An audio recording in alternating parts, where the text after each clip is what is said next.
en mi primera expedición al Himalaya nos pilló una avalancha. Nosotros íbamos en un día soleado, suena un crack y es un serac y se desmorona hacia abajo porque se está derritiendo, pues en la época. Todos a cubierto, cada uno se metió donde pudo, ¿vale? Y eso pasó por encima nuestra. Este mes de julio, que los hemos subido al Mulhacén con los carritos especiales, claro, te imagínate, para ahí nos tenemos que ir turnando, pero somos un equipo a lo mejor de 8, 10 personas por cada carrito, por cada niño, ¿no? Porque claro, tienes que ir subiendo, el esfuerzo de subir, uno tirando delante, el otro por detrás. El buen líder no es el tío que se lleva hasta las 10, las 11 de la noche, aunque esté cotizando en bolsa y viajando por todo el mundo. Para mí ese no es el líder. El líder es que hace creer a las personas que son realmente responsables y que realmente día a día lo demuestran. Hacíamos pequeños viajes a Marruecos utilizando pues épocas vacacionales, Semana Santa, feria y demás, y nos íbamos allí, pues íbamos con los niños, pues sobre todo, principalmente por una cuestión de verdad, de educación en valores, francamente. Es una lección de vida que a mis hijos no se les ha olvidado. Y todos tienen una trayectoria y una carrera muy, muy relacionada con lo social. Yo veía como me faltaba el oxígeno, me faltaba el agua, que ya me había quedado sin agua, me faltaban 150 metros, y te dices, 150 metros, pero si está ahí detrás de esa loma, sí, detrás de esa loma. 150 metros para mí fueron los últimos, pero dicen no. Pero decir que has estado en el Himalaya, has estado 15 o 20 días, o 21 días, disfrutando, viviendo con la gente del lugar, comiendo con ellos, bailando con ellos, escuchando su música, y viendo ese paisaje y disfrutando de todo eso, para mí esa es la vida, ¿no? Quiero decir, bueno, pues mira, no pude alcanzar la cima. Vale, no pasa nada. ¿Lo marcaste como objetivo? Sí, no pude alcanzarla. No pasa nada. El viaje está disfrutado.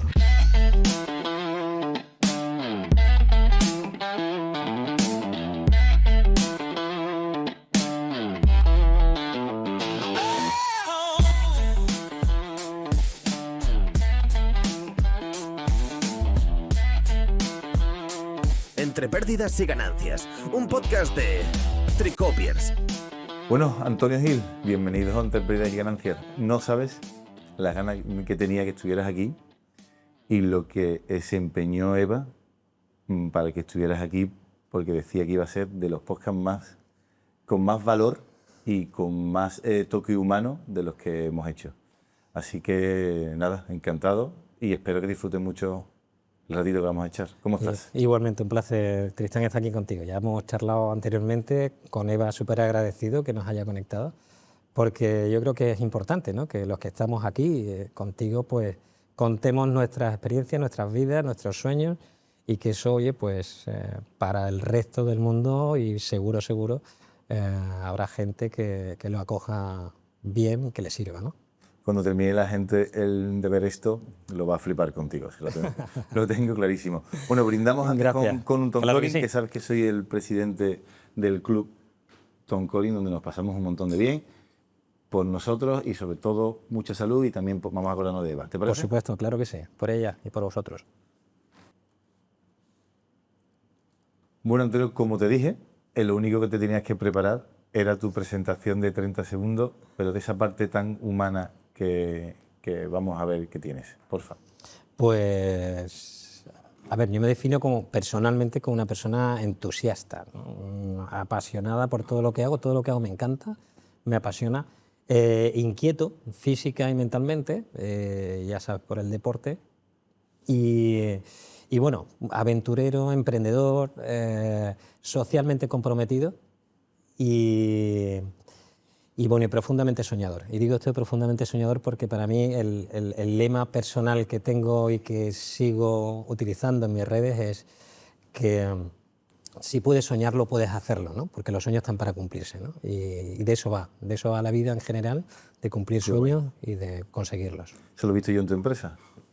Así es. Exactamente. Ahí está la pared precisamente para que, bueno, todos los que estamos trabajando de vez en cuando lo leamos y digamos, oye, que cada uno de vosotros, aquí o fuera de aquí, cumpláis vuestros sueños. Es que la vida sin esos sueños, que por supuesto hay que trabajarlos, que no, esto no es nada gratuito, pero que es, yo creo que el principal objetivo, ¿no?, que debemos de tener en la vida. ¿Nos cuentas un poco la Triana que viviste cuando eras pequeño?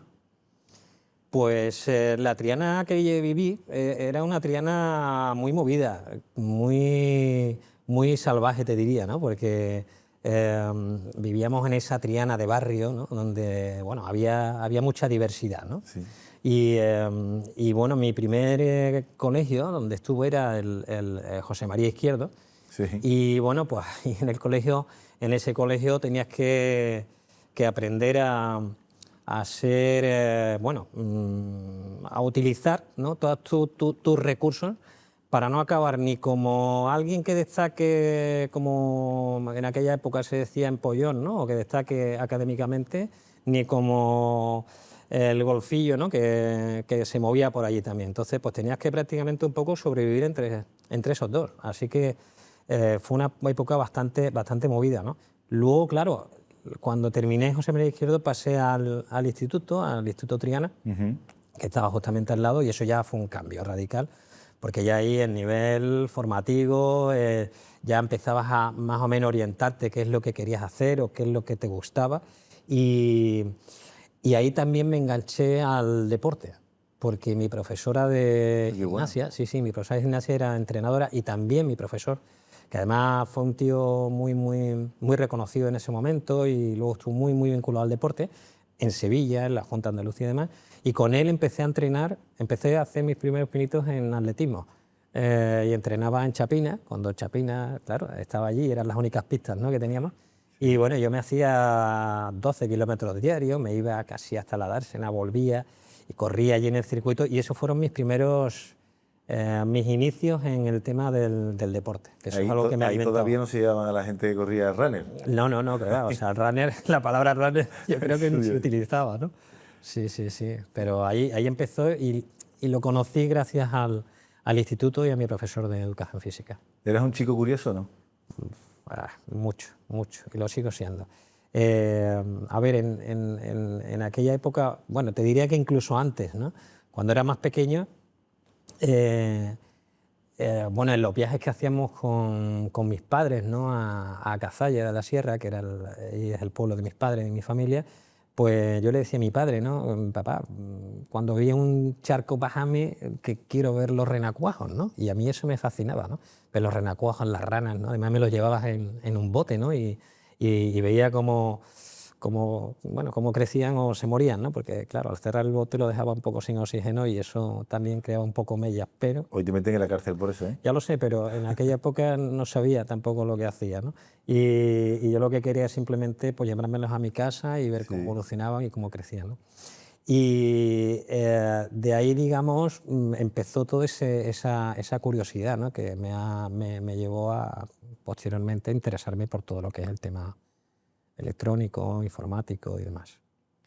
Cuéntame esa parte de cómo evolucionaste de la electrónica, de coger todo lo que veías y terminar en la informática. Pues, vamos, básicamente, al principio pues, me interesaban lo que veía, pues en casa que veía, pues podía ver un televisor, podía ver un radiocasete, ¿no?, de aquellos de la época, o unos altavoces, ¿no? Pues yo eso, bueno, me metía, los abría, a veces los reparaba, y si veía algo en la calle que alguien había dejado que no iba a utilizar, pues eso, un radiocasete averiado o unos altavoces, pues ahí estaba yo para cogerlo, llevármelo a mi casa, que ya tenía la habitación llena de cosas de ese tipo, y para investigarlos, averiguar qué es lo que podía... que si lo podía solucionar o si podía reutilizar. Fíjate que ya en ese momento a mí tenía una conciencia de, oye, esto alguna utilidad tendría, ¿no?, que no acabara, ¿no?, en el cubo basura, y eso luego más adelante me llevó a lo que hablaremos, ¿no? Y luego, claro, de ahí, pues cuando termino bachiller, termino COU, que lo hago en el Becker, nocturno, pues ya empiezo a interesarme por esto de la informática, ¿no? Empiezo ya a ver que esto se empieza a mover. Hay centros formativos en Sevilla privados que daban formación en RGP2, algo de COBOL, y ahí empiezo a formarme de manera autodidacta. O sea, en ese momento no había formación reglada, ni todavía estaba la diplomatura de informática, ni nada de nada. Empecé a comprarme libros en inglés, que los compraba o que venían de importación, y empecé a autoformarme, porque en los centros de formación tampoco están muy actualizados, ¿no? Y de ahí, pues fíjate, ¿no? O sea, ya programando en COBOL, yo tan solo estaba en 2 trabajos, no por cuenta ajena, ¿no?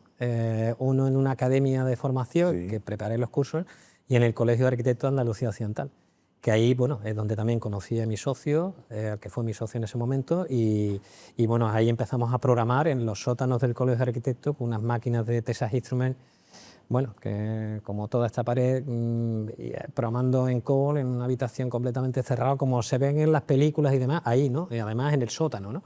del Colegio de Arquitectos. Y ahí pues estuve 2 años haciendo un trabajo magnífico. Sí. Y de ahí surgió la idea, a los dos nos surgió la idea de montar la empresa, de montar Softcon, y nos aventuramos. Fue una aventura total, porque fíjate que estando en un trabajo que estaba bien pagado para aquella época, trabajando de 8 a 3, o sea, Ya. un horario magnífico, pues decidimos aventurarnos porque era lo que queríamos hacer.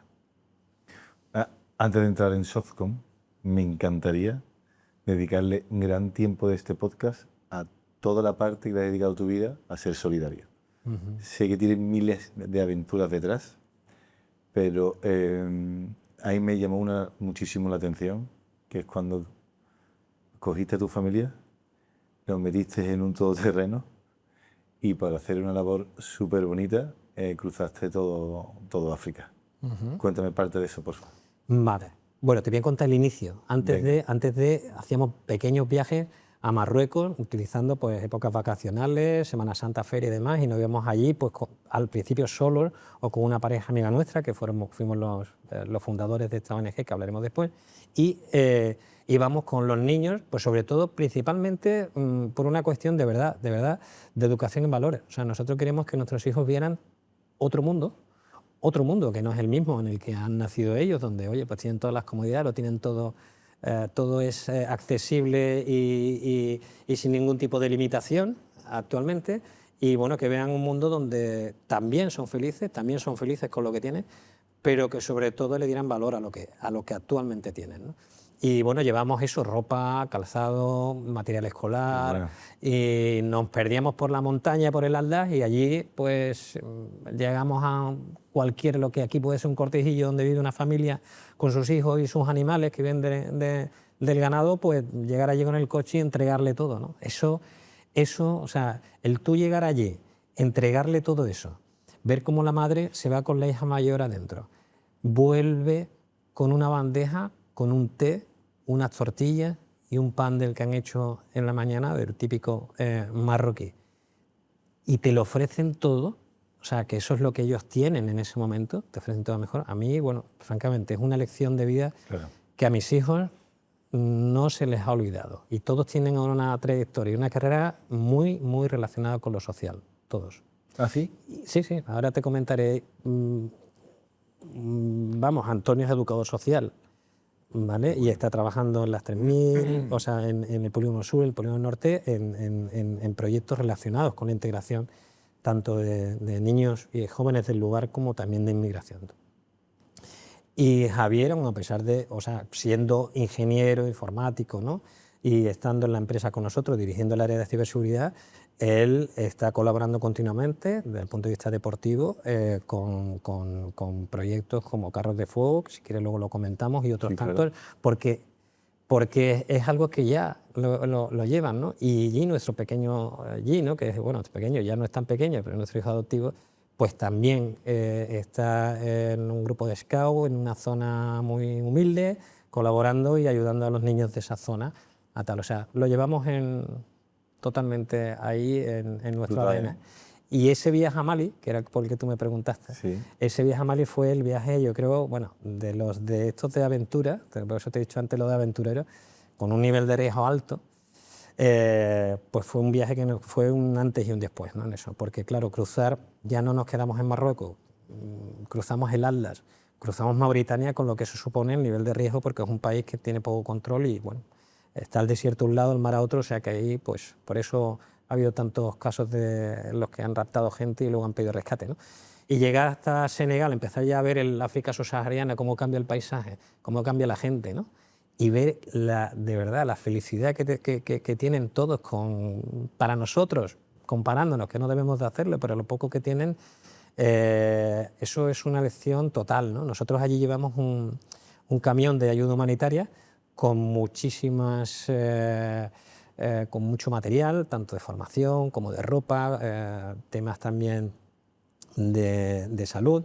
Y bueno, allí nos dimos cuenta de que porque nosotros fuimos a Bamako, Sí. capital de Mali, al centro Peremiche. El centro Peremiche es un centro salesiano. Los salesianos llevan allí 40 años haciendo una labor magnífica porque siguen enseñando esas profesiones que aquí ahora ya parece que nadie tiene interés, ¿no? El carpintero, el fontanero, el del metal. Bueno, pues ellos enseñan eso, pero la parte tecnológica no la tenían cubierta. Entonces allí es donde nos dimos cuenta de que teníamos que hacer y trabajar por eso. Es decir, teníamos que llevar la tecnología a África subsahariana, a esos centros de formación, para que los niños, bueno, montarles aulas informáticas y conectadas a Internet. Básicamente para que tuvieran lo mismo que tenemos nosotros aquí, conocimientos sin límites, información a su alcance, para que se formen, crezcan, evolucionen en su país y no se planteen salir de su país. Ese es un poco ha sido nuestro objetivo. Ahí fundamos Red Integral Solidaria entre dos familias, José María Gracia Ángeles y yo, dos parejas con nuestros hijos, ¿vale? Fundamos Red Integral Solidaria y desde el 2010 hasta el 2020 han sido 10 años realizando proyectos en África subsahariana, 1 o 2 proyectos al año. Maravilloso ver cómo los alumnos se pueden formar hoy en día con la tecnología. La tecnología, alguien dijo que el verdadero éxito es poner la tecnología al alcance de todos, y es así, ellos también. ¿Y Carros de Fuego? Carros de Fuego es una asociación con la que nosotros colaboramos, que está muy vinculada al deporte. Como tú también eras deportista, sí, pues tienes, y seguro que en cuanto puedas y tengas un hueco vas a venir con nosotros a alguna de las carreras que hacen, porque se hacen continuamente todo. Básicamente es una asociación que quiere dar esa oportunidad del contacto con el deporte a chicos con diversidad funcional. O sea, hay chicos que, bueno, pues tienen algún tipo de parálisis, no pueden moverse, no hablan, pero se expresan, o sea que la sonrisa la tienes garantizada, ¿vale? A su manera se expresan cuando llegan a la meta o cuando están corriendo con nosotros. Eso es algo que no tiene, de verdad, es algo que es un regalo, ¿no?, para todos nosotros. Y con esa asociación llevamos colaborando ya un tiempo y nos gustó muchísimo. Primero, la parte social de darle la oportunidad a estos chicos de hacer algo que es imposible, que lo pudieran hacer de otra forma, y que eso lo vincules con el deporte. O sea, Claro. cuando tú dices hacer una carrera en la ciudad o un trail, o lo último que hemos hecho así más importante este mes de julio, que los hemos subido al Mulhacén, ¿vale? Al Mulhacén. Al Mulhacén con los carritos especiales. Claro, te imagínate, para ahí nos tenemos que ir turnando, pero somos un equipo a lo mejor de 8, 10 personas por cada carrito, por cada niño, ¿no? Porque claro, tienes que ir subiendo, el esfuerzo de subir, uno tirando delante, el otro por detrás. Pero esos niños, o sea, eso es un sueño, de verdad. O sea, tú piensas, tú dices, eso puede ser un sueño para cualquiera de nosotros que podemos ir por nuestros medios propios y no necesitamos a nadie. Pues imagínate para un niño que sabe y que es consciente de que, aunque lo soñara, eso no es realidad, sino es gracias a asociaciones de este tipo. Así que, bueno, con nosotros encantados. Eso también es responsabilidad social. De la cara de los niños cuando están ahí arriba. Eso Bueno, tiene que ser. es flipante, de verdad. Te voy a mandar algún vídeo, aunque hay muchos en las redes, y síguelos en las redes, y verás las caras de los niños cada vez que llegan a la meta. O sea, es alucinante, tío. O sea, porque a su manera lo expresan y te das cuenta de que están disfrutando.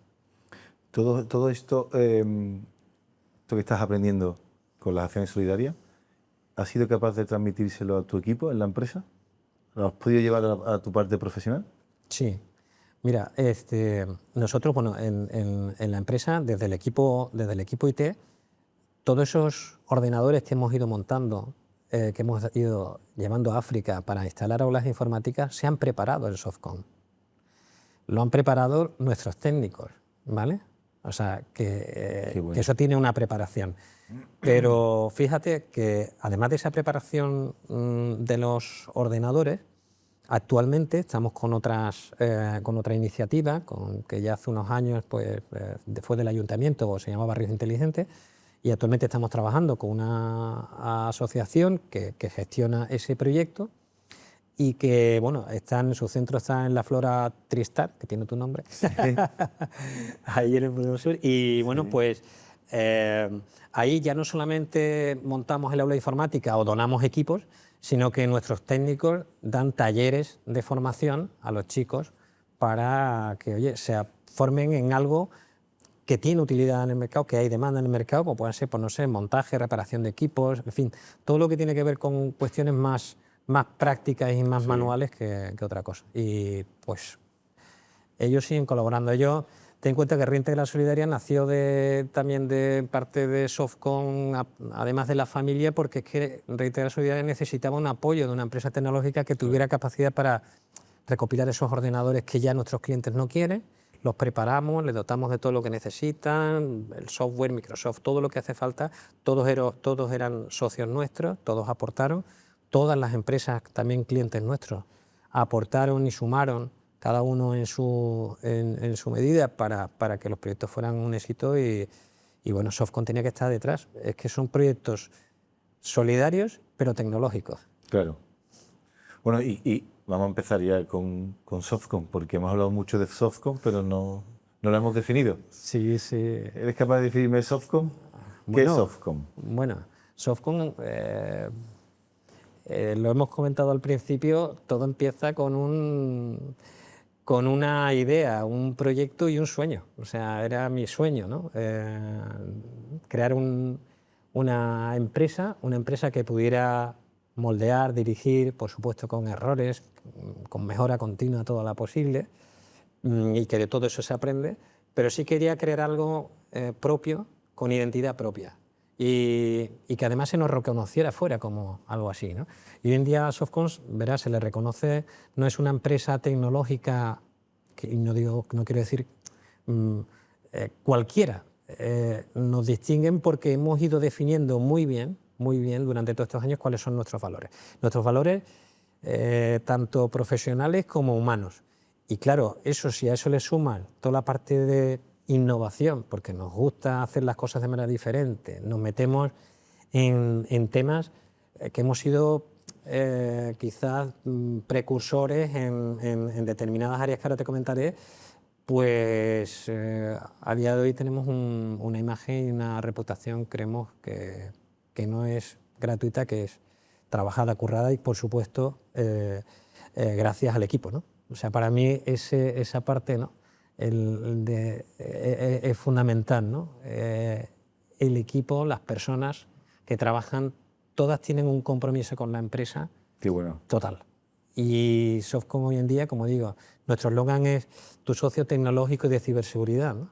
Porque Softcom empieza, como te decía, empezamos como programadores, pero luego empezamos a ver cómo nuestros clientes nos demandaban servicios de IT normal, ¿no? Oye, pues implántame esto, instálame este servidor, instálame este equipo, dame mantenimiento. Bueno, pues todo eso hizo que fuéramos ampliando a crear un área de IT, de servicios IT. Esa área de servicios IT hoy en día es un área fundamental, ¿no? Que no solamente ha crecido de cara a los clientes o a nuestros clientes finales, que son las empresas, sino también a los servicios gestionados que hacemos para grandes multinacionales como Oracle, que hemos trabajado para el grupo británico Poland, Econocom, ¿no? Sí. Entonces, todos esos son grandes corporaciones que nos subcontratan la gestión de sus servicios para sus clientes. Entonces, nosotros en España, en Portugal, por ejemplo, para Oracle, pues tenemos una red de 50 colaboradores en los que damos un servicio, ponemos un técnico, un ingeniero en menos de 4 horas para resolver una incidencia técnica en cualquier hotel o restaurante que son de sus clientes. Y el área de ciberseguridad, que es el área, digamos, más nueva, sí, pero que nosotros, fíjate, por eso te digo que ahí fuimos muy, no sé, no voy a decir visionario, pero sí que nos dimos cuenta de que esto ya iba a ir cambiando y derivando, porque esto de la ciberseguridad antiguamente era la seguridad informática, y sí se aplicaba a los dispositivos. Oye, pues no, instala tal, o no sé, o incluso un antivirus a lo sumo, algún firewall y algo así, era lo que generalmente se instalaba en los equipos. Pero claro, la ciberseguridad luego pasó a la seguridad informática, pasó a la seguridad de la información, donde ya empezaban a ver las empresas que, oye, que están muy bien las máquinas, pero que la información es el principal activo que tenemos. Claro. ¿Cómo vas a descuidar la información? Si hoy en día, fíjate el valor, ¿no? O sea, que nos roban la información, nos piden un rescate, nos chantajean por la información. Y la información, pues básicamente ahí lo que tienes que salvaguardar es la confidencialidad, que no sea accesible para cualquiera, sino para quien tiene la integridad, es decir, que se mantenga inalterable y no te la modifiquen, y la disponibilidad, es decir, que la tienes que tener disponible. O sea, ¿qué pasa hoy si tus sistemas, tu información no la tienes? Tu empresa deja de facturar, tu personal está parado, todo eso tiene un coste para la empresa que debe de mirarlo cuando tenga que invertir en ciberseguridad. Ya. Porque esto es una inversión, ya no es un gasto, ni se debe ver como gasto. Hay que tener una estructura mínima para empezar a plantearse el tema de ciberseguridad, o desde un usuario aislado es importante que tengamos los sistemas protegidos.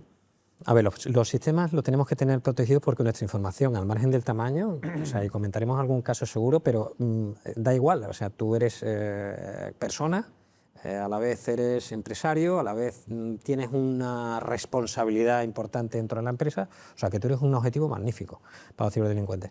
Y si tú te envían ese correo phishing o ese SMS y por lo que sea, porque te ha cogido mal, estás muy nervioso, no tienes tiempo, le haces un clic y a partir de ahí empieza la pesadilla y se hacen con el control de tu cuenta y te hacen alguna transferencia o simplemente te hacen creer que le tienes que pagar algo a alguien en el que tú crees que confías y no es esa persona, pues tienes un problema. Pero si como empresa, además de la parte económica con las estafas, ¿no?, que también hablaremos de alguna, pues extraes la información, ¿cuánto vale tu información? Claro. O sea, tu información en ese mercado negro, ¿no?, y en esa deep web, eso tiene un valor. Esos datos, esa información tienen un valor. Entonces, de verdad que desde los más jóvenes, y te diría desde estos adolescentes que a veces van un poco sin control, que no sabemos qué aplicaciones utilizan, que no sabemos qué información manejan, no sabemos con quién se ponen en contacto.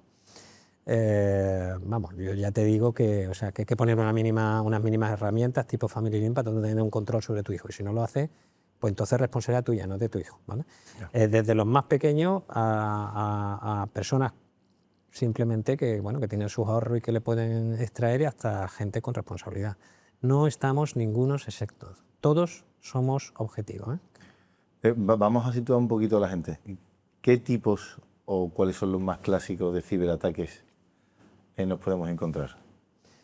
Pues, a ver, digamos el más en volumen, el que más están utilizando los ciberdelincuentes es el phishing. Todo lo que tenga que ver, phishing, bitching, porque ya no es solamente el correo, es la voz, ¿vale?, que te la clonan y puedes hablar con tu voz y puedo hacerte creer que soy yo. Eso me parece alucinante. Eso es alucinante. Y con la IA, pues tenemos un gran problema, porque la IA tiene muchos beneficios, pero la IA también lo están utilizando los ciberdelincuentes, eso no lo olvidemos. Y con la IA se pueden y se están diseñando verdaderas campañas de phishing, pero completamente a medida, ¿vale?, utilizando a lo mejor, pues, hay algún caso que por supuesto no es nuestro, es un caso muy mediático que salió hace ya un par de años o 3, de una empresa asiática a la que le estafaron 25 millones de dólares. Y el financiero, vamos, o sea, que en su declaración dice que realmente, porque le solicitan, su CEO le solicita una videoconferencia, ¿vale? Él entra en la videoconferencia y él dice y asegura, y es así, y es posible, ¿vale?, que el que le estaba hablando era su CEO. Y que interactuando con él de manera completamente natural. Porque claro, si yo con la IA soy capaz de, en varios vídeos de los que tú tienes en tus podcasts, vamos, completamente, o sea, yo mañana preparo con la IA un podcast de Tristán diciendo otras cosas que no tienen nada que ver con tu voz y con tu imagen. Y bueno, pues imagínate eso lo que supondría para tu reputación, ¿no? Pero llévatelo al plano más económico, como este caso. En ese caso es que el CEO, que no es el CEO, que son los ciberdelincuentes, son los que le ordenan hacer una serie de transferencias a no sé qué proveedores y bueno, y este hombre lo hizo porque realmente detrás de la pantalla estaba su CEO, ¿no? Entonces, eso es lo más sofisticado, digamos, de lo que estamos viendo, y de ahí nos queda mucho, porque con la IA, lamentablemente, si no hay control, que no está habiendo control todavía, se está poniendo mucho empeño, que si la ética, que si las estrategias a nivel europeo, a nivel tal, sí, se está poniendo mucho, Pero es que hoy en día tú también, los ciberdelincuentes, si no van a poder usar la IA conocida por todos, se van a montar su propia IA. Y se la van a montar con su infraestructura, porque es un gran negocio. Entonces, ¿y eso quién lo va a controlar? ¿No? Claro. El phishing, como te digo, el ransomware como principal ataque para las empresas, porque ¿Eso cómo entra? eso puede entrar por un phishing, ¿vale? O por un correo electrónico a alguien con responsabilidad o de administración, pero también se aprovecha y mucho las vulnerabilidades que tienen los sistemas, ¿vale? Porque ese suele ser el principal vector de ataque del ransomware. Y tú tienes sistemas implantados en tu organización que no están actualizados o no son lo suficientemente seguros.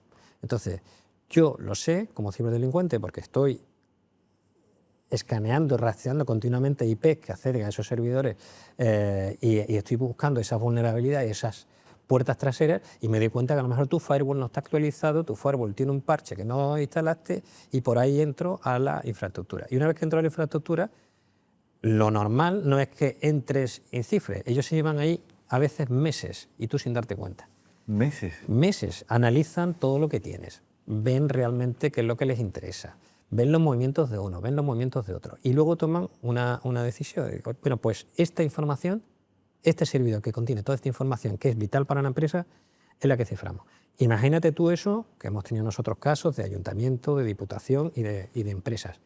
Pues dejas parado, si es un ayuntamiento o una diputación, estás dejando parado completamente los sistemas a los que tienen que hacer los ciudadanos. Dejas una ciudad parada, dejas administrativamente hablando, o dejas un montón de ayuntamientos parados. Eso tiene un efecto que realmente, bueno, no es, o sea, ni se puede llegar a valorar ni podemos recuperarnos fácilmente de ello. Y claro, hace años ese ransomware era, te cifro, ¿vale? Y te pido un rescate, ¿vale? Y bueno, negocio contigo, te pido una cantidad, empezamos a bajar y luego, bueno, pues hasta la cantidad que estés dispuesto a pagar y que a mí me interese, y entonces nada, pagándote yo te mando un código de cifrado y descifra información. Que no siempre el código que te mandan te descifra, hay veces que se están tirando un farol o es otro ciberdelincuente que está aprovechando ese momento para esto. O sea que encima de que pagas, hay veces que no recuperas la información, nosotros siempre vamos a recomendar, porque eso seguirá alimentando, ¿no? Que no se pague. Pero claro, cada uno tiene unas circunstancias de la empresa y si tu empresa y tu negocio le va la vida en ello, pues la decisión será tuya, ¿vale? Y el siguiente paso que ha dado el ransomware es, ¿cómo es posible que si has hecho bien tu trabajo, tú tengas copia de seguridad y puedas recuperar esa información? Pues lo que hago es que antes de cifrarte la información, yo me la llevo, ¿vale? Me la llevo y ahora te estoy chantajeando diciéndote que esa información la voy a publicar. ¿Qué pasaría si tu información se publica y eso se hace saber en los medios, ellos se ocupan también, para que se diga, mira, pues tal empresa ha sufrido un ciberataque, que hoy en día eso se tiene que publicar, pues por eso salen tantos, por la Agencia de Protección de Datos, más si son datos personales, pero ¿qué pasaría si te dijeran que encima la información tuya, que tiene un valor para ti empresarial brutal, se está vendiendo, que la puede comprar cualquier otro que le puede interesar, incluido la competencia? Y eso nadie se va a enterar. Entonces, el valor que tiene esa información, eso también se está vendiendo y el problema de todo eso es la reputación, que eso nadie lo mide. Ya no es que cuánto me va a costar incidente por las personas que han dejado de trabajar o los días que he dejado de facturar, sino la reputación, la imagen. Es decir, a partir de mañana, ¿cuántos clientes van a dejar de trabajar contigo? Porque van a desconfiar de ti, por muy bueno que sea, por muy guay que seas, porque, tío, que has aparecido en la prensa. Yo no puedo tener un proveedor, ¿vale?, que aparezca en la prensa por un motivo así. Así que dejo de trabajar contigo y eso les ha pasado a muchos. ¿Podemos dar algunos tips para empresas que sufran un ciberataque? ¿Qué es lo que no hay que hacer nunca y qué es lo que hay que hacer, claro? A ver, lo primero que hay que hacer es prevenirlos, ¿vale? Nosotros ahí, en el área de ciberseguridad, tenemos varios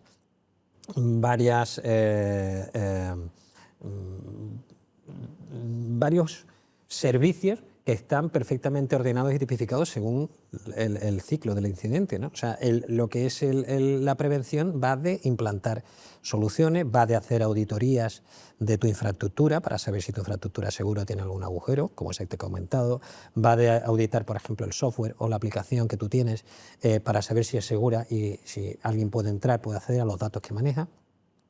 Va de ciberseguridad preventiva. Pero si el incidente llega, que puede llegar incluso tomando todas esas medidas... Claro, porque hemos visto grandes compañías enormes que invierten muchísimo. Y que han sido hackeadas. O sea, Exacto. ¿Qué Exacto.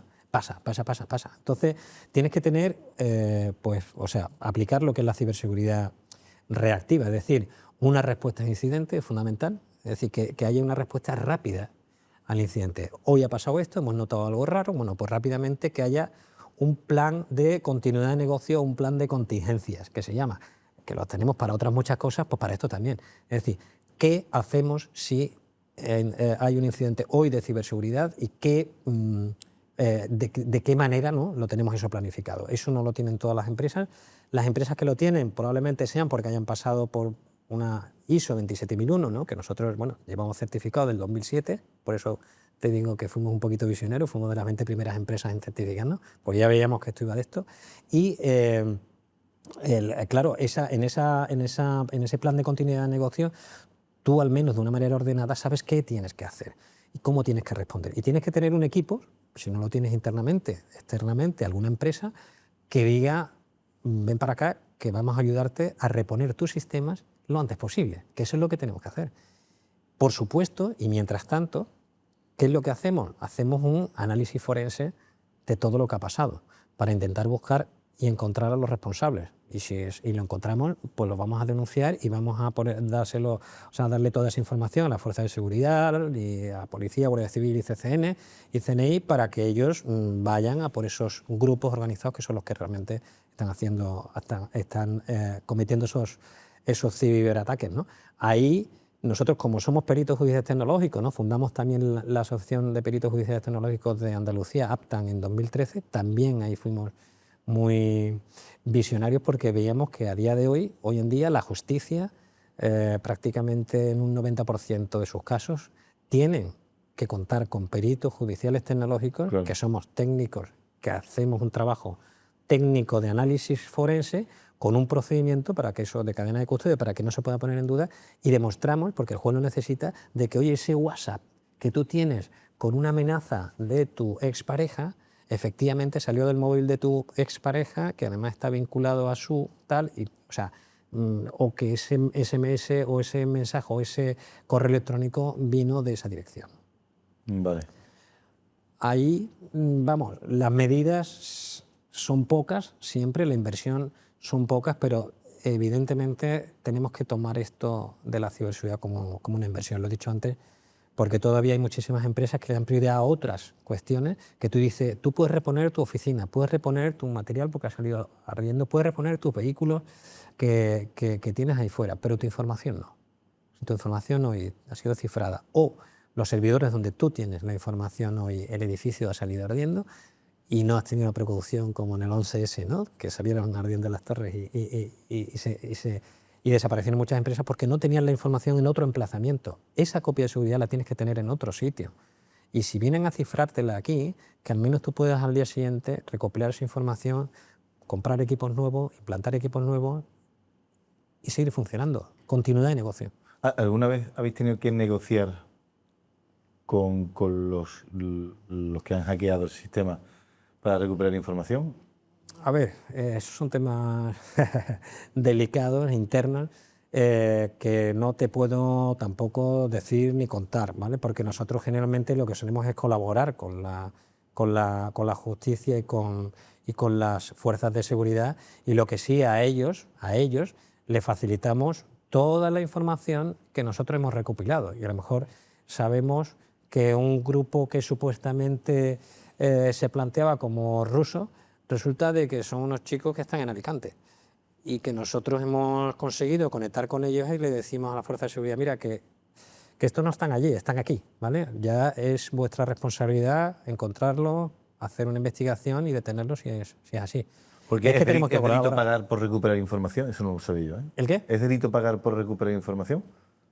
A ver, no es recomendable, por ejemplo, para las administraciones públicas, No, por supuesto, pública no, evidentemente. pero Pero para hablamos para las empresas una pyme. es que es algo que hay que pensar en qué situación se encuentra la pyme realmente, a qué extremo tiene que llegar para que lleguen a considerar pagar un rescate. Vale. Y entonces nos tenemos que poner en esa situación y desde luego no podemos ni enjuiciar a nadie, porque si tu negocio mañana está parado y te va la vida en la información y tienes que pagar X, Eso pues si lo pagas, pues es tu negocio y es tu responsabilidad.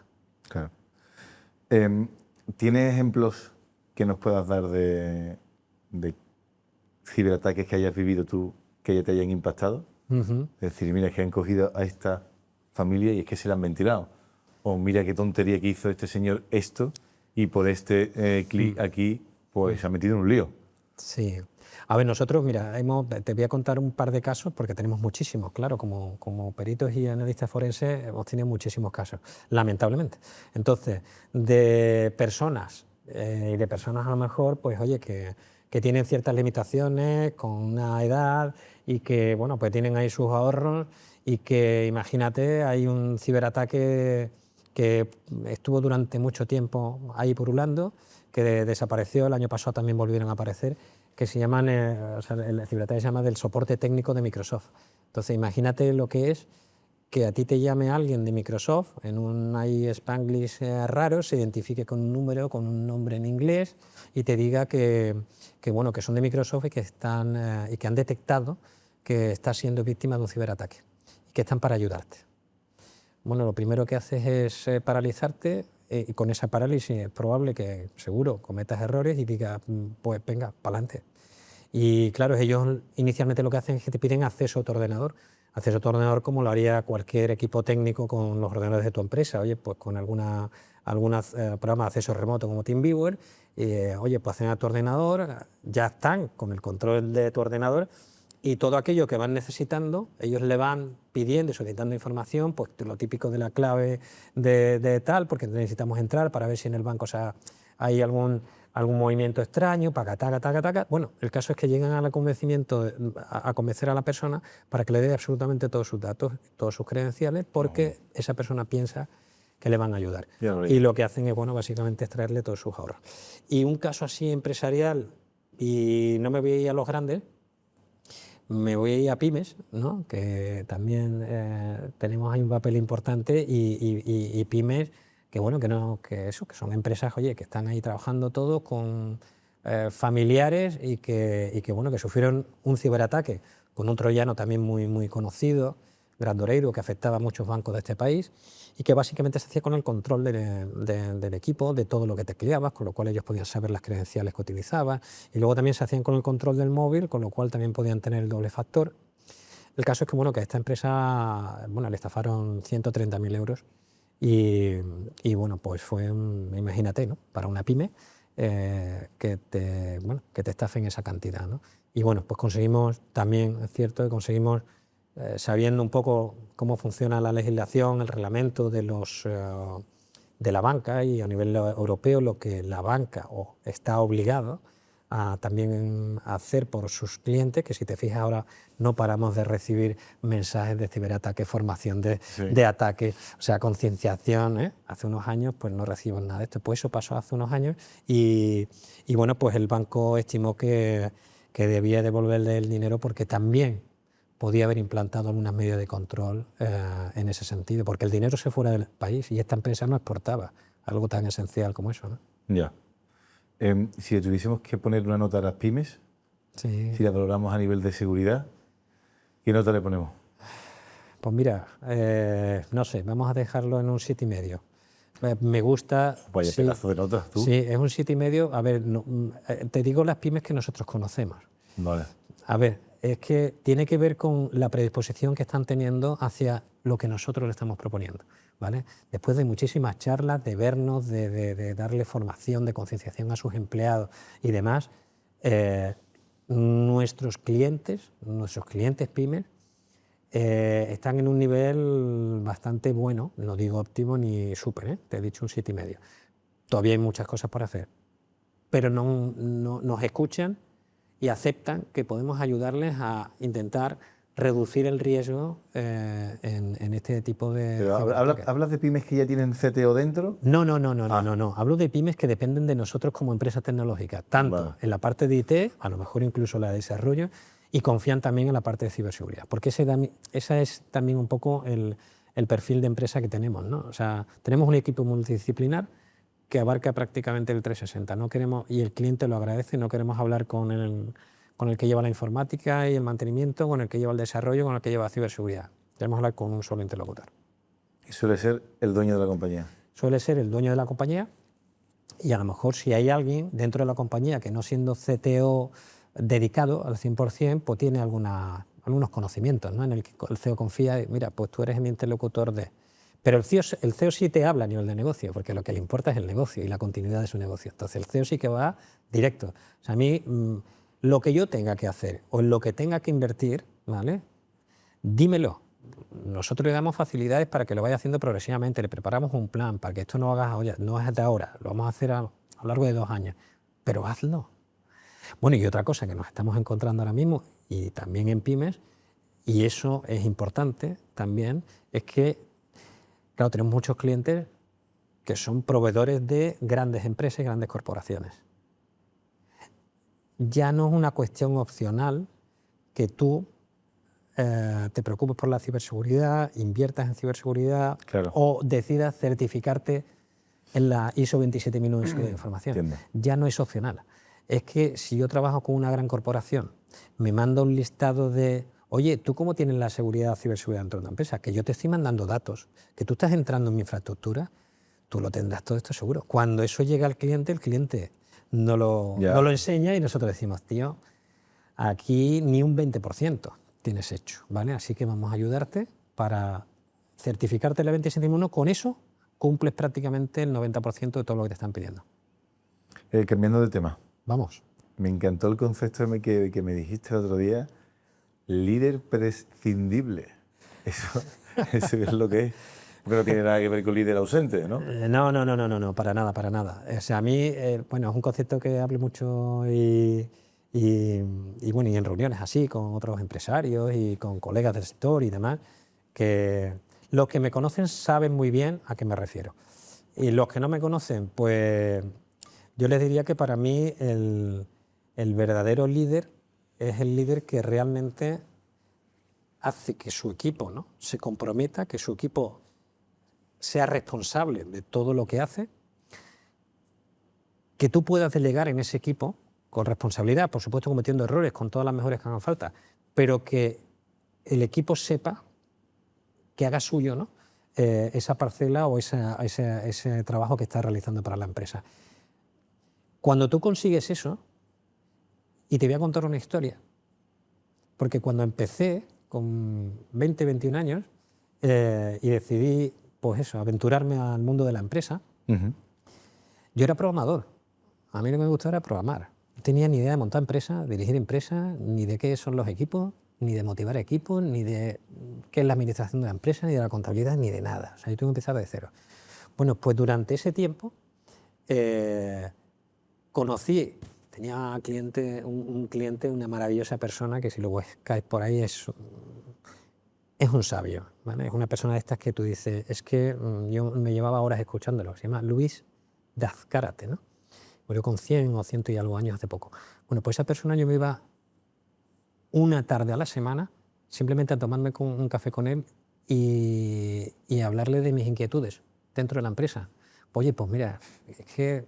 Y me voy a centrar en esto concretamente porque es lo que me estás preguntando.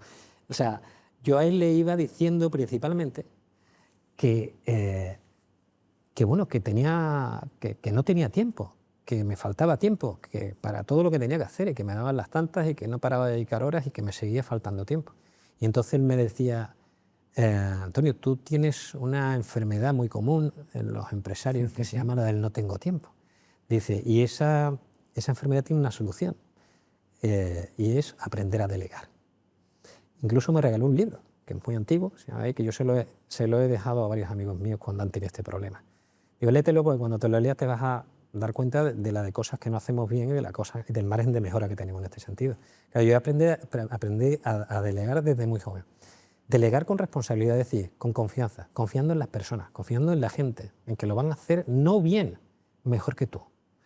Si llegas a ese convencimiento de que lo van a hacer y que son mejores que tú, entonces para mí ya es el culmen. Y para mí ese es el buen líder, ¿eh? El buen líder no es el tío que se lleva hasta las 10, las 11 de la noche, aunque esté cotizando en bolsa y viajando por todo el mundo. Para mí ese no es el líder. El líder es que hace creer a las personas que son realmente responsables y que realmente día a día lo demuestran. Y luego, claro, ¿por qué esto es líder prescindible? Porque a mí también, yo necesito hacer otras cosas. O sea, a mí la empresa me apasiona, es una de mis pasiones. Sí. Pero el deporte me apasiona, el alpinismo me apasiona la parte solidaria y los viajes a solidario, me apasionan un montón de cosas. Yo necesito tiempo para hacer eso. Y lo que sí necesito es estar tranquilo de que cuando me voy, todo funciona. Claro. Pero funciona tan bien como cuando estoy, o mejor a veces, ¿vale? O sea, para mí ese es el líder prescindible. Pero ¿tiene que ver algo que tu hijo esté ya allí o ya de antes practicabas? A ver, o sea, yo lo del líder prescindible lo llevo trabajando desde hace mucho tiempo, ¿vale? Y lo hemos conseguido cuando, vamos, te diría que desde muy joven ya tenía muy claro de que yo tenía que hacer otras cosas además de, ¿vale? Y todo lo que te he comentado de temas solidarios y de viajes solidarios, yo me iba 15 o 20 días a África, como mínimo eso al año, ¿no? Pero además de eso, los viajes deportivos, ¿no? Si me voy al Himalaya o me voy a donde sea también. Y cuando te das cuenta dices que necesito 2 o 3 meses al año solo para hacer todas esas cosas que no tienen que ver con la empresa. Bueno, pues es fundamental y por supuesto es básico también, además de todo el equipo, que Javier se haya incorporado a la empresa, porque él está asumiendo poco a poco el rol de futuro CEO de la compañía, ¿vale? Que por supuesto todavía no es el momento porque yo, o sea, a mí me encanta, me apasiona todo lo que hago. Yo cuando la gente, mis colegas, mis compañeros con mi edad, con 60, me dicen, Guillermo, ¿cuándo te vas a jubilar? Yo te digo, no. O sea, yo no me voy a jubilar. Iré bajando el ritmo, ese trabajar es imprescindible, iré dedicándome a otras cosas además de, porque me gustan muchas más cosas que lo que hago en mi empresa, pero por supuesto no, me apasiona lo que hago. ¿Cómo voy a dejar de hacer lo que me apasiona? ¿Cuál es el proyecto que más te ha puesto a prueba? Bueno, el proyecto, y además tiene que ver con el área de ciberseguridad, y fue el inicio, ¿vale? Ahora te lo voy a contar, de la incorporación de Javier en la empresa, ¿no? De mi qué bonito. ¿Eh? Qué guay, ¿no? Fue el inicio. O sea, para que veas que esto, o sea, eso es un proyecto que a nosotros nos surge a final del 2019, o sea, tiene que ver con la auditoría forense del sistema de voto automatizado que se utilizó en las elecciones presidenciales del 2019 en República Dominicana. Ahí lo que pasó básicamente es que los dos presidentes, uno de ellos, bueno, pues decidió salir en los medios y decir que el sistema estaba siendo hackeado. Generó un problema, bueno, en el país, una crisis de credibilidad en el país, incluso con el sistema de voto. Y nosotros fuimos ahí, vamos, subcontratados por una empresa que fue la que confió en nosotros, pero todo el equipo fue nuestro, de Softcom, ¿no? Entonces, te digo ahí, te hago un mínimo apunte de lo de Javier, porque Javier en ese momento estaba trabajando en Madrid, ya en alguna empresa de ciberseguridad, ya se había formado como ingeniero, máster de ciberseguridad, y estaba trabajando en grandes empresas, grandes multinacionales. Yo lo llamé y le dije, Javier, mira, nos ha surgido este proyecto. Él ya se había estado formando conmigo con temas de análisis forense y como perito judicial, al margen de la universidad, que eso nos enseña, sí, y al margen de los másteres. Y entonces, bueno, le dije, oye, que yo te necesitaría en el equipo conmigo, ¿vale? Y con el resto que llevamos. Entonces, claro, él vio ahí una oportunidad y dijo, papá, me voy contigo porque esto es una oportunidad única. Y se vino con nosotros. Estuvo, no pudo estar los 27 días que estuvimos, el equipo de 7 personas, pero cuando volvimos, teníamos clarísimo que el área de ciberseguridad iba a pegar un salto brutal y que necesitaba un responsable de ese área, formado, preparado y con mucha ganas y mucha energía, que es la que tenía Javier. Entonces fue cuando decidimos incorporarlo y darle un impulso al área de ciberseguridad. Ahí lo que nos encontramos, pues bueno, no te lo puedo contar todo, pues ya te digo, es para hacer una película. Ya, muchísimas anécdotas, un país en crisis, y nosotros demostramos que el sistema no había sido hackeado, ¿vale? Y hicimos un trabajo súper meticuloso, protegidos con las fuerzas de seguridad del país, en una zona aislada, o sea, a nosotros tenían controlado absolutamente todo. En fin, una historia que es súper chulo, incluso con medidas de seguridad extra en caso de que hubiera una crisis en el país o lo que sea, para salir pitando de allí a Estados Unidos. O sea, ese ha sido el proyecto más, digamos, con más proyección internacional y de mayor responsabilidad que tuvimos. Sí, pero eso a nivel internacional. ¿A nivel nacional destacarías otro? Mira, a nivel nacional, ahora mismo estamos en un proyecto súper chulo con INCIBE, con el Instituto Nacional de Ciberseguridad, ¿no? Sí. Ellos hace unos años pues, nos lanzaron unas iniciativas para crear industria de ciberseguridad en el país, porque no podemos estar siguiendo contratando a fabricantes de otros países que todo el mundo conocemos y cuando, bueno, pues realmente los que crecen son ellos en esos países. Entonces, con ese objetivo, ¿no?, de desarrollar la industria de ciberseguridad, INCIBE lanzó unas iniciativas de compra pública innovadora, es decir, lanzó una serie de retos que les interesaba, digamos, para desarrollar productos y nosotros, bueno, entramos en ese reto. Nosotros somos una UTE de 3 empresas, de 3 pymes, ¿vale? TestHero, relacionada con el tema formación en ciberseguridad, pero de una manera muy amigable y muy innovadora. TIC-Smart, que es la empresa que lleva y la que está desarrollando, digamos, tecnológicamente el producto, y Softcom, que es lo que hemos aportado todo nuestro know-how y nuestra experiencia en ciberseguridad. Además de 2 universidades, fundaciones tecnológicas y un montón de empresas que han colaborado con un equipo maravilloso. Ahí estamos desarrollando un producto que se llama EVE, Emociones y Vulnerabilidades Expuestas. O sea, hemos metido una capa humana relacionada con la emoción, con las actuaciones, con esos sesgos cognitivos que tenemos los seres humanos, por lo que hacemos clic cuando no debemos, porque somos impulsivos o porque nos genera duda o porque nos paraliza el miedo, ¿no? Todo eso está estudiado y lo que había que hacer era pues, incorporarlo a una herramienta tecnológica que haga esas simulaciones de phishing en las empresas, a esos empleados, y que sepamos realmente cuánto vulnerables son esos empleados. Eso ya se hace y ya se hacía, ¿vale? Nosotros le hemos metido la capa humana en cuanto a que hacemos un perfilado también de personalidad y sabemos, las personas que trabajan en tu empresa, ¿vale?, en qué bloque, digamos, nosotros lo identificamos.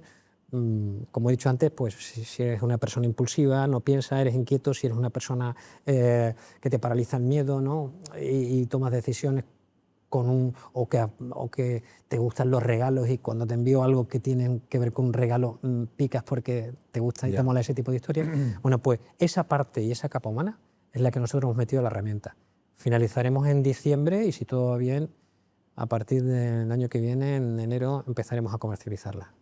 Así que eso es un proyectazo en el que estamos súper ilusionados, muy involucrados las 3 empresas y todos los socios que han participado.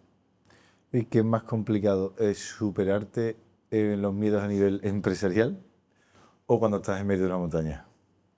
Wow, pues mira, a ver, te diría que en la empresa, quizás por los años que llevas, es difícil que haya algo que te sorprenda ahí de golpe, ¿no?, y que te provoque una situación de inestabilidad total, ¿no? Ya te puede pasar alguna cosa que no... Pero, hombre, sueles ir haciendo las cosas, creo que bien, de una manera organizada. ¿Puedes recibir un ciberataque? Puedes recibir un ciberataque, pero bueno, tienes un plan de contingencia, tienes un plan de continuidad de negocio que te puede ayudar, tienes esas certificaciones que te pueden ayudar a tomar decisiones y que no tenga tanto impacto, ¿vale? Pero yo te pongo el caso de la montaña. Venga. Yo, en mi primera expedición al Himalaya, sí, que fuimos al Dhaulagiri, al campo base del Dhaulagiri, antes de llegar nos pilló una avalancha. ¿Qué dice? Así, una avalancha. De estas que ves en los documentales que arrasan y que se llevan todo por delante. Nosotros estamos en una zona, y menos mal que estamos en el lado contrario, ¿vale? Nosotros íbamos en un día soleado, lo tengo grabado, tengo un vídeo, así que te lo pasaré. Qué barbaridad. un día soleado magnífico, maravilloso, y en un momento que tú no tienes control, por eso te digo, no puedes prever ni planes de contingencia ni nada, ¿vale? Suena un crack y es un serac que está arriba, en un pico de estos 8.000 que hay arriba, un serac que puede tener el tamaño de un edificio de 10 plantas y se desmorona hacia abajo porque se está derritiendo, pues en la época. Eso cae en la ladera de la montaña y arrasa todo lo que había. O sea, por supuesto se llevó porque por aquel lado iban algún cherpa, iba algún animal que llevaba pues equipaje y todo lo demás y se lo llevó por delante, ¿vale? Los cherpas cuando eso ocurre, muchos de ellos abandonan, porque para ellos es como un malfario, como decir, hostia, esto es mala suerte, yo me voy de aquí, ¿no? Pero bueno, seguimos con la equipación, pero a nosotros la suerte que tuvimos, y te digo que eso bueno, llámalo suerte, y mira que yo no creo mucho en la suerte, creo que la suerte también se trabaja, pero en estos casos dice tu Dios, ¿verdad? O sea, estamos en el lado opuesto. Si llegamos a estar allí, nosotros no, yo no te lo estoy contando, ¿vale? O sea, nosotros estamos allí sepultados y ya está. Nos cogió en el otro lado y cuando eso empieza o sea, pasamos de un día soleado con el cielo azul a un día como si estuviera cayendo una nevada de estas, pero descontrolado, un temporal brutal que pasó por encima de nosotros. Nosotros lo que hicimos fue meternos debajo de algunas rocas que teníamos allí cerca. Yo cogía a una de las chicas que venía con nosotros, me metí con ella, que por eso como yo llevaba una cámara pude grabar algo de lo que pasó, ¿no? Pero en ese momento realmente lo que sientes es que hay circunstancias y situaciones en la montaña en las que por muy bien preparado que vayas, si te sorprenden, y te sorprenden mal, como podría haber sido esta, no puedes prever absolutamente nada, tío. Ahí porque no dice lo que se formó, ¿qué fue? Que esa acumulación que se llama serac, ¿vale? Pues se va derritiendo y como en una de estas, crack, crack, cayó. Suena un crack que parece que se está rompiendo la tierra, que tú dices, ¿esto qué es? ¿Vale? Y nuestra compañera Lina Quesada, que fue que además es una alpinista súper reconocida aquí en Andalucía, que ha hecho varios 8.000 ya, que ella fue la que nos dirigía, la que nos llevaba, fue la que dijo, todos a cubierto, cada uno se metió donde pudo, ¿vale? Y eso pasó por encima nuestra. ¿Eso cuánto dura? Eso dura minutos. ¿Minutos? Minutos. O sea, eso en 5 o 6 minutos parece que eso ha pasado ya y que la sensación es que ha vuelto a nacer. Eso es lo que nos pasó. O sea, en ese momento todos volvimos sin hablar prácticamente, o sea, no comentamos nada, vámonos al campo base del Doble. Y cuando llegamos allí, yo les dije a todos, mira, esto tenemos que hablarlo, tío. O sea, es que lo que ha pasado es muy fuerte, ¿entiendes? Claro. Y ahí pues nada. Nos emocionamos todos, tío. Ha sido lo más cercano que has estado de... Sí. Y eso en la montaña. Y tú dices, bueno, ¿y después de eso no dejaste de hacerlo? No. Después de eso me fui a Pakistán con mi hijo, con Javier, que ha sido mi compañero en todos los temas deportivos y yo el suyo. Qué guay. Y ahí estuvimos en Pakistán, íbamos al campo base del K2, hicimos el glaciar... ¿Al campo base del K2? Del K2, sí. ¿Pues está a 6.000 y pico o...? Eso está a unos 5.900 o algo así, por ahí, 5.800. Ahí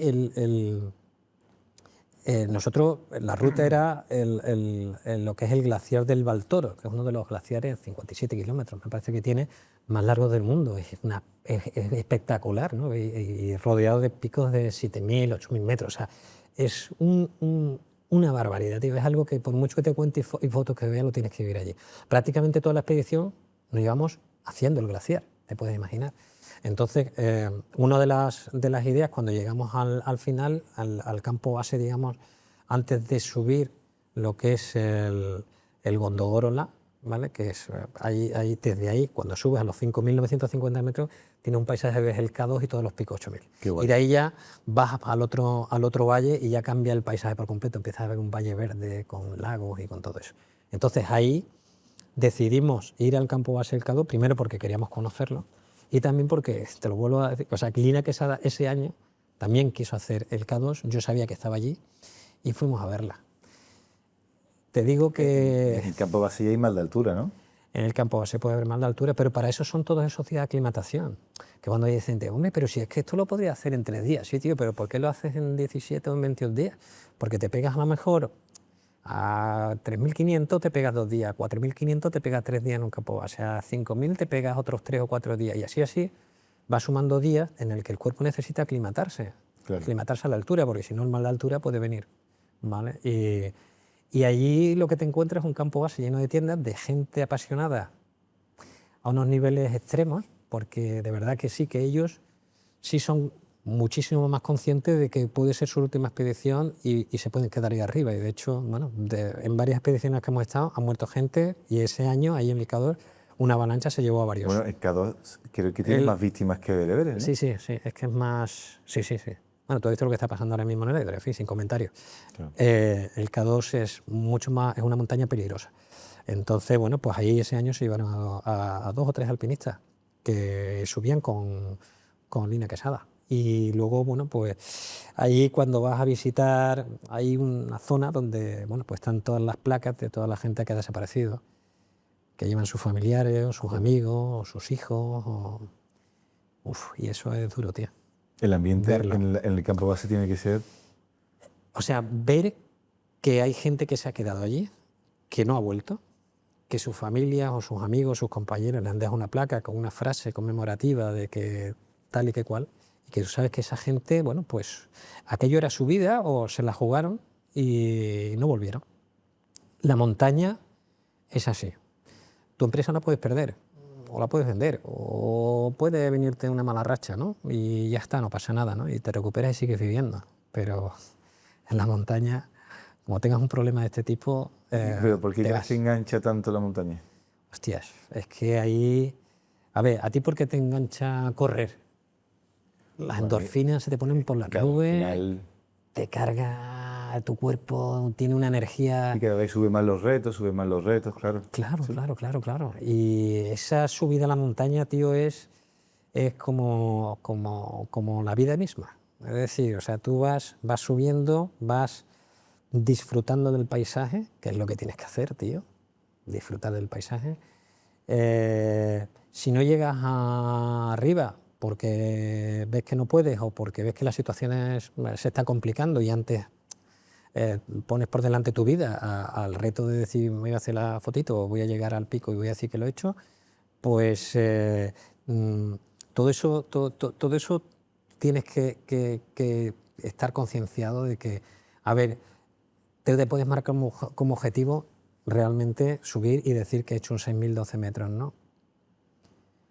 Pero decir que has estado en el Himalaya, has estado 15 o 20 días o 21 días disfrutando, viviendo con la gente del lugar, comiendo con ellos, bailando con ellos, escuchando su música, y viendo ese paisaje y disfrutando de todo eso, para mí esa es la vida, ¿no? Quiero decir, bueno, pues mira, no pude alcanzar la cima.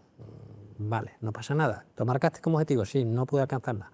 No pasa nada. El viaje está disfrutado, que eso es lo que para mí es lo más importante. Sí, pero eso ya es una fase de madurez, de eso de no pasa nada. Sí. Hay gente que se la juega porque es que tiene que subir sí o sí. Tiene que llegar, claro, tiene que llegar, pero por eso hay gente que no llega claro. Porque se quedó allí. Porque antepone eso y no mide el riesgo o no mide sus limitaciones o simplemente han tenido la mala suerte de que ha venido una avalancha esta y se los ha llevado por delante. Entonces, bueno, ¿ahí qué vas a hacer? Ya. ¿A quién admiras en este deporte? Bueno, es que hay mucha gente, hay muchísima gente que de verdad, para mí, te lo he nombrado antes, Lina Quesada, por ser andaluza, ser sevillana, ser de aquí, sí, nuestra, y que es una mujer que ha dado prácticamente, bueno, su vida está centrada en el alpinismo, ¿no? Y tiene mucho reconocimiento, pero sigue siendo a veces desconocida, ¿no? Y luego así, a nivel nacional, para mí, un referente es Carlos Soria, un octogenario que hace una semana ha vuelto a subir un 8.000 de los que subió ya hace ya tiempo, que ha subido los 14, que ese año que subimos nosotros, que fuimos al campo base del Doble, allí lo conocí personalmente. Y es un tío que tú dices, Dios mío, o sea, que va con su médico, por supuesto, o sea, que tiene, bueno, que tiene sus problemas de salud, como es lógico con esa edad, ¿no? pero que el tipo, y si lo ves en vídeos y si lo ves en sus declaraciones de hace un par de semanas y tal, tú ves que tiene una energía, tiene una vitalidad con sus limitaciones por la edad, que para mí es admirable. O sea, yo quiero estar así con 85 años. Entonces, ¿es más cabeza que físico subir a montaña? Para mí es fundamental. Yo he visto caer gente muy preparadamente, o sea, como físicamente muy preparada, que tú decías, vamos, este tío a mí me da 2000 vueltas porque viene de entrenamiento no sé qué, de no sé cuánto, de carrera no sé qué, no sé cuánto, y sin embargo, pues quedarse sin llegar a la cima o tirar la toalla en medio y decir, ya no puedo. Y tú dices, hombre, físicamente puedes, tío. Lo que pasa es que tu cabeza te está diciendo que no. Que ya no. Y yo he estado a 150 metros del pico más alto que hice en su momento, el Tapapic, en Nepal, en Himalaya, Sí. con Línea Quesada. Y Línea Quesada, con el resto del grupo, que estaban más preparados que yo, llegaron a la cima y yo me quedé a unos 150 metros con un Sherpa. Si te puedes imaginar la de cosas que se te pasan por la cabeza en ese momento, por supuesto una de ellas, que es la que más, digamos, peso tiene, es ¿qué haces aquí? Vete ya, pero para abajo. O sea, quiero decir, Claro, sí, sí. si estás con... que yo no quería ni mirarme las pulsaciones, no quería saber ni cuánto iba de oxígeno, ni cómo la pulsación, pues digo, como lo mío me va a condicionar.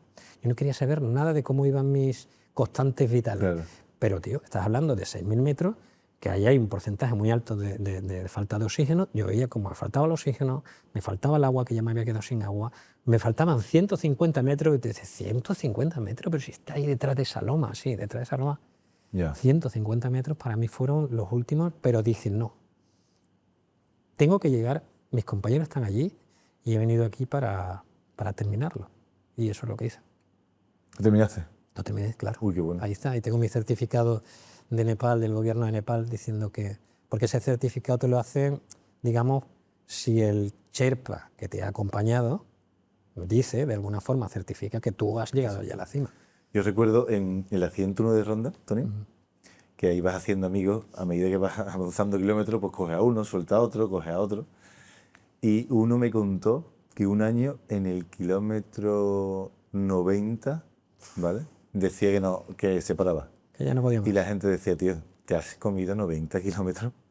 Por Dios, termina esto, ¿eh? Y dice que estuvieron por lo menos más de 40 minutos para convencerlo, pero que su cabeza decía que no, que basta. Y no sé qué hizo, que al final sacó la fuerza y terminó la carrera. La mente es poderosa, tío. La mente, pero en todo, ¿no? O sea, estamos hablando de ponernos en situaciones extremas como esa, pero bueno, ¿qué tenemos que decir de la salud, no?